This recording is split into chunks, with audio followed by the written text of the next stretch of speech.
भारत और दक्षिण कोरिया के बीच गहराते रिश्ते अब एक नई मुकाम की ओर बढ़ रहे हैं। दक्षिण कोरिया के विदेश मंत्री चो ह्यून जो हाल ही में इस पद पर नियुक्त हुए हैं, अपनी पहली यात्रा पर भारत पहुंचे हैं और उनका ये दौरा ऐसे वक्त में हुआ जब पहले से ही दुनिया भर में भू राजनीतिक हालात बेहद तेजी से बदल रहे हैं।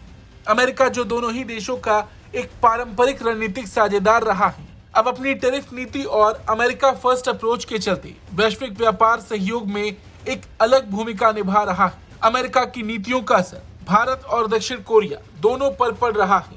ऐसे में दोनों देशों का आपसी जुड़ाव साझा हितों की रक्षा और क्षेत्रीय संतुलन बनाए रखने के लिए और भी जरूरी हो गया है। और देखा भी जाए तो दक्षिण कोरिया के विदेश मंत्री का ये दौरा सिर्फ कूटनीति तक सीमित नहीं है, बल्कि दोनों लोकतांत्रिक देशों के बीच विशेष रणनीतिक साझेदारी के 10 साल पूरे होने का भी प्रतीक है। इस दौरान विदेश मंत्री एस जयशंकर ने इस अवसर को एक पुराने मित्र को नए सहयोगी के रूप में मेजबानी करने का बहुत ही खास सौभाग्य बताया। विदेश मंत्री ने इस बात पर भी जोर दिया कि ये यात्रा दोनों देशों की राष्ट्रीय पर्वों के ठीक बाद हो रही है, जो इस रिश्ते की अहमियत को दर्शाता है। दक्षिण कोरिया के विदेश मंत्री से जयशंकर ने कहा कि आपकी ये यात्रा हमारे और आपके राष्ट्रीय दिवस के ठीक एक दिन बाद हो रही है, जो इस रिश्ते की अहमियत को दर्शाता है। उन्होंने इस बात का भी जिक्र किया कि हाल ही में कनाडा के G7 शिखर सम्मेलन में पीएम मोदी और कोरियाई राष्ट्रपति यून के बीच बहुत मजबूत जुड़ाव देखने को मिला था। वहीं दोनों देशों के विदेश मंत्रियों की बैठक के दौरान चर्चा के केंद्र में रहे रक्षा, सुरक्षा, व्यापार, अर्थव्यवस्था,